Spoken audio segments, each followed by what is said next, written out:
Halloween is just around the corner, and whether you are a veteran 3D printer or a beginner 3D printer, 3D printing can help you figure out the perfect costume for this holiday season. One of the things that makes 3D prints really stand out from each other is how easy they are to print, but also how kind of groundbreaking they can be. And that's where this particular print comes in that I'm printing right now. Now, as you probably saw from the title card or even my fun little intro, this is going to be a jack-o'-lantern skull mask that has a modular bottom jaw. This model in particular comes from Marco over at Mystery Makers, and this is going to be really cool. We're printing it in PETG on the Creality K2 Plus right now. Once it's done, we're going to head it over to the paint booth. We're going to finish it up with just some really cool effects, and I think you're really going to enjoy it. And what better time to bring up Marco from Mystery Makers, as he is the sponsor for today's video. I just want to take a second to thank Marco over at Mystery Makers for sponsoring this video. He has got some of the best 3D printing models out there, whether you're brand new to the hobby or a seasoned pro. His designs are built with incredible precision and care. And right now, if you use my code Bensky, you'll even get a discount on the We Are Makers tier. So head over to Mystery Makers Patreon today. And now let's get back to that video. Okay, so this print in particular has about 20 minutes left. So once this gets done, again, we're gonna let it cool down. We're gonna pop it off the build plate. We're gonna get the supports off, and then we're gonna take it over to the paint booth, and we are going to get this prepped. Now, the reason I really like using PETG, especially with a model like this where there is a lot of texture on the actual print itself, I really don't have to do any smoothing. I can just do a really good high build primer to be able to coat over top of that, because I want the texture, since it is kind of like this faux pumpkin kind of head. And guys, this is why I love 3D printing. We are about 3.5 weeks out from Halloween, and this print only takes 17 hours from start to finish to be able to do on the K2 Plus. So you're gonna be able to print this, paint it, and have it completely ready just in time for Halloween. And even if you forget till like the week of, you still have plenty of time, and this is gonna be an awesome, fun, effective mask for Halloween. All right, so the helmet here is done. And remember, we printed this in PETG. And here's a little fun little fact about PETG. It's like the Goldilocks of filament for 3D printing. It's not as brittle as PLA, but it's also not as temperamental as ABS. The secret is glycol. That's the G part at the end of whatever this stands for, and it keeps the plastic from crystallizing underneath of the heat. Translation, your prints don't crack, but they flex, and basically you have the strength of a water bottle with the attitude of a Tupperware lid. But anyways, let's get this off the build plate. Okay, so we got this part off. These supports should just, yeah, oh yeah, they're just coming out right there, so that's perfect. So this is the bottom jaw of this print, so that's pretty cool. So I can get all these supports off. The beast. There we go. This is the front part right here. Oh, yeah. Okay, let's get these out. Oh yeah, popped right out of that. Some more down here. Perfect. Perfect. So you can see here it has the two little hinges for this bottom part, and this should just kind of go, oh yeah, that just goes perfectly right in here. And now we have this movable jaw, which is really cool. Now this is just the base of this helmet. This is just before we do any of the painting and things like that, but this is gonna be really cool. And what's nice is it has these little inserts right here where that's where the elastic will go, so that you can open your mouth, but then it'll automatically close, so you don't have to worry about when you're talking about attaching this to your chin.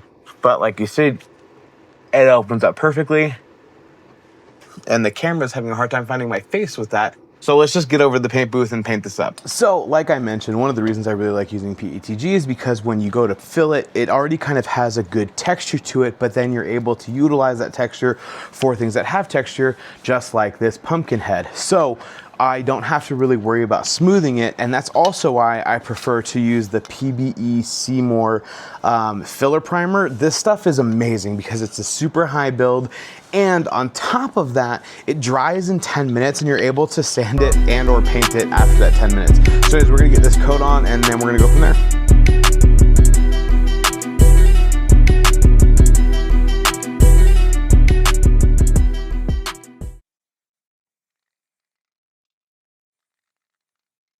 All right, so now that we got our primer coat on here, which looks really good. And you know, it's funny, I didn't calibrate my K2, but I actually really like that there's like this layered look on it, so I'm gonna just roll with it. But I'm gonna go ahead and use this satin rustic orange as the main coat, and then we're gonna get that coated, and then we're gonna be able to move on, and then we'll take it downstairs to the airbrush area, and we'll get like some detailing in with some black and some greens.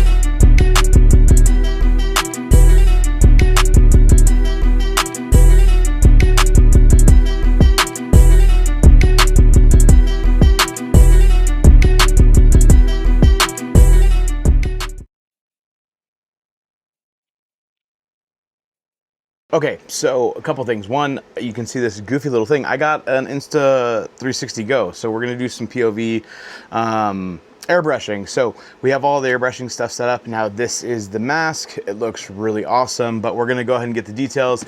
So I haven't used this yet before, like for this kind of application. Like I've used it to mess around with, but like I don't know what I'm doing. So we'll go ahead and see how this works, and we'll just hopefully have like a 2-for-2 shot, something. I don't know. I'm also new to editing, so work with me here. Okay, so I really like these RW style airbrush paints. Part of it is because they are like ready to go for the airbrush for the most part. Like obviously if you want different mediums, like that's totally fine, but we're gonna use this for the stem, and then we're gonna move on to a darker color because we're gonna fill in the nose, and I'm gonna give them a little bit of an accent throughout the eyes, and definitely along these ridge lines with some black, and actually we might start with some like whiter ivory for the teeth to just kind of give it like a really gross feel. In fact, actually we're gonna do that first. So we're gonna put this aside, and then we're gonna come over here, and we're gonna find like so we're gonna do a coffee brown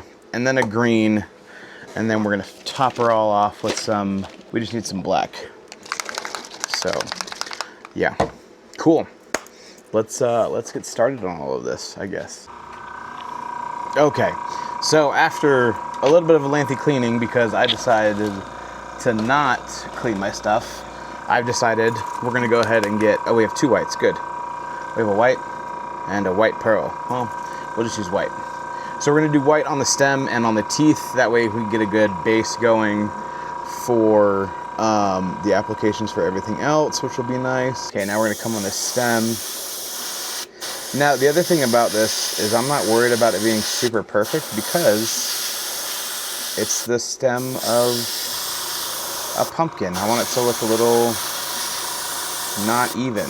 So as you can see, I'm just getting like a white layering down because I just want the green to show up a little bit better when I go to actually do it. Now, what's really cool about white is if you highlight it in certain areas, like these high spots, when you go to do it with the green, it'll naturally be lighter in those heavier spots. Now again, I'm going over this kind of roughly right now because, especially with these teeth, I want them to be a little grosser. So I'm not really worried about the overspray factor quite yet.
So my POV camera definitely stopped because I didn't charge it, but we're going in here with this dark, and I don't know if you can tell, but as I'm going over the light spots and dark spots, it's already naturally kind of giving it that kind of depth look, which is why, again, we kind of went over there in heavy spots with the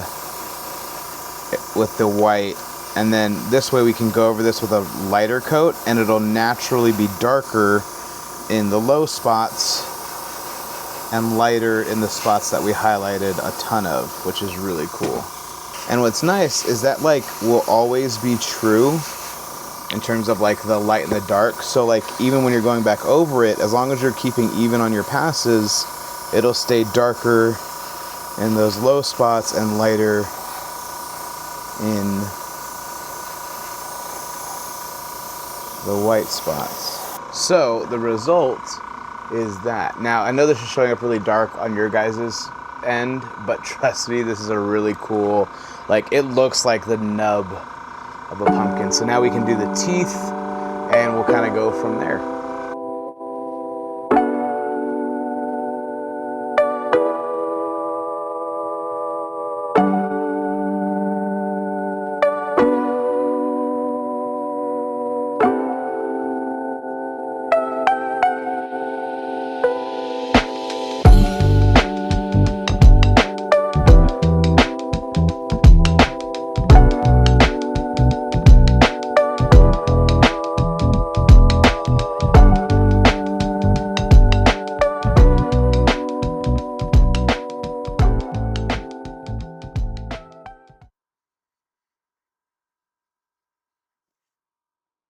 Okay, yeah, so, oh yeah, there's that contrast.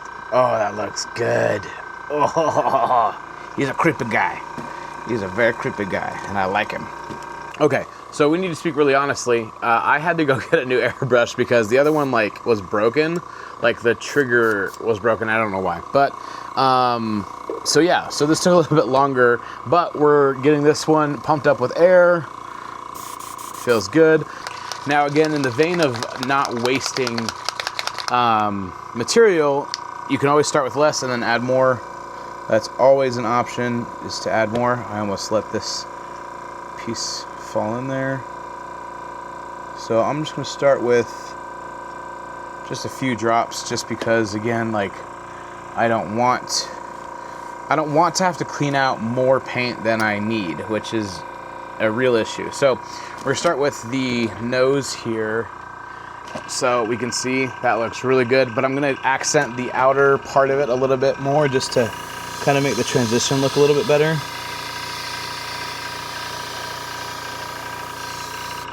And then that way I can come in here where I can see there's not as much paint and really get it in there, and it makes the transition look a lot better.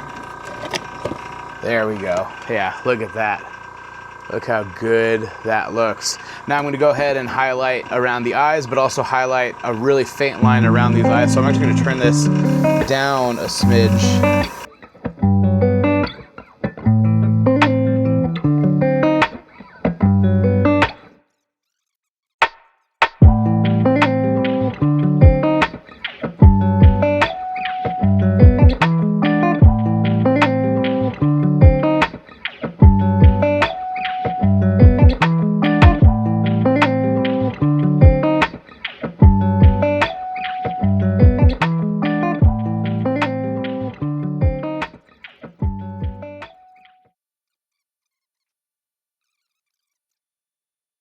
Anybody who's been following the channel long enough knows that I love using PC mesh for eyepieces because you can paint it black or you can keep it white, depending on whatever you need to do with it. And it works really well to be able to see through with high visibility without sacrificing like non-breathing, because it sucks when you get everything fogged up, but this works really well. So we're gonna get this cut and we're gonna paint it black. But first, before we do that, I've got to do one more thing. Anyone who knows me really well knows that I really love adding blood effects to my helmets or my horror stuff, and what better thing to do that with than this particular print. We're gonna add some blood splatter on it, so I'm gonna show you how we do that in the paint booth. So we've got this guy set up to get ready for paint splatter. Now you might be thinking, hey Bensky, your mask is upside down. That's correct, because if you think about it, with blood splat patterns, if you have somebody who's like kind of doing the horror movie stuff and they're getting somebody right there, the blood's gonna come up, which means the splatters are gonna be all facing up. Now the way I do this blood splatter effect is I'm gonna be throwing paint at it. So the only way to do that is by having it come down. So all the patterns are gonna be down, but literally they would look how they were going up. Because if you do it the other way, it's just a small detail that people may not notice. In fact, I've only had one person ever notice that the paint blood splatters were going in the correct direction. But it's just a little detail. So yeah, if you want more realistic effects, turn it upside down. So all we do for this effect is grab a really nice gloss. This is red pepper. Grab a glove, because you're just gonna spray it directly in your hand, get a little puddle, and throw it on here. So yeah, let's get that going. And then throw. And we have a nice, authentic blood splatter. I'm gonna do another one on this angle. Perfect. And you know what? I want a little bit more on the top of his head, so oh, I'm running out of paint. There we go. There we go. That's a good blood pattern. You know what? He was a little vicious. So there we go, perfect. And as you can see, with it being right set up now, you can see how much more realistic that blood pattern looks now that it's in this kind of an orientation. It looks more like it was actually hit correctly, because if I were to have come this angle, it would have all been facing down. Now what's really cool about the blood effect too is this doesn't take very long to dry, because it is such a light like splatter effect. So we only need to let this dry for about 10 minutes before we put a clear coat on it. All right, so we're letting the hot glue gun warm up, and that's because we already painted the PC mesh pieces. So they start out white just like this. I was able to cut them out to the shape of the eye mask, and then I was able to airbrush them black. And so it'll give this effect like the eyes are blacked out, just like this, as we can see here. And it's awesome because PC mesh, again, when you like put it up to your eyes and everything like that, you get, it's still like blurry, but it's a really good clear field of view. So we're just gonna let the heat gun or the glue gun warm up. We're gonna put a little bead around there, press it in, let it set, and then we're gonna take this elastic right here and we're gonna attach it to the inside of the mask. Now, the way I like to do this is I will feed part of the elastic in so I can get it in there, just like this, and then I go ahead and I attach the one side. So I will attach this side so that way I can get an accurate measurement for the other side of the mask. And then don't forget, this has two pieces right here where we're gonna attach elastic so that every time the jaw goes down, it'll automatically go back up. But we don't want it to be super tight so that your jaw gets tired when you're using the mask. So let's get these glued in and see how it goes. So I either fixed the POV or I didn't. But if I didn't, then you guys got this shot over here. Oh, the glue's a little drippy. So we're gonna go ahead and, like I said, we're gonna put a bead around the outer perimeter. Nothing crazy, this little, there we go, that's better. And the reason I want the whole bead is because I want this to fit to the curvature of the actual mask. So we're gonna take this piece and we're gonna go ahead and just slide it in there, and then press it down, and voila. All right, and then yeah, we have one side done. That actually looks really good. There's a couple little bit of strings, but we can clean that up later, but that is looking good. So let's get the other side going. And there, holy cow, those eyes really just make this whole thing looks so much cooler. Get this done. You know, I made an executive decision. I'm not going to POV any of this. Well, maybe I will. I don't know. Okay, so make sure the mouth is fully closed. This is fully closed. So we're going to go ahead and put a dab there and a dab there. And I'm going to just go ahead and put the elastic on like so. And then while that's setting, we're going to do the same on the other side. Just a dab right in. We're gonna put a dab in there, and a dab right there. And then we're gonna go ahead and grab the elastic piece that we already cut out and literally just put it on top. I'm not worried about it being, you know, really pretty at all. And we're gonna let all of this sit and then we're gonna test it out. All right, guys, so here's the big moment of truth. Let's try it out. So we're gonna put this back on. Okay. It's working. It's closing automatically. That's what we wanted. That's what we wanted. Now, what's cool is I can still talk like this. I don't have it so tight. I also have a small chin, so don't judge me, but this is so cool.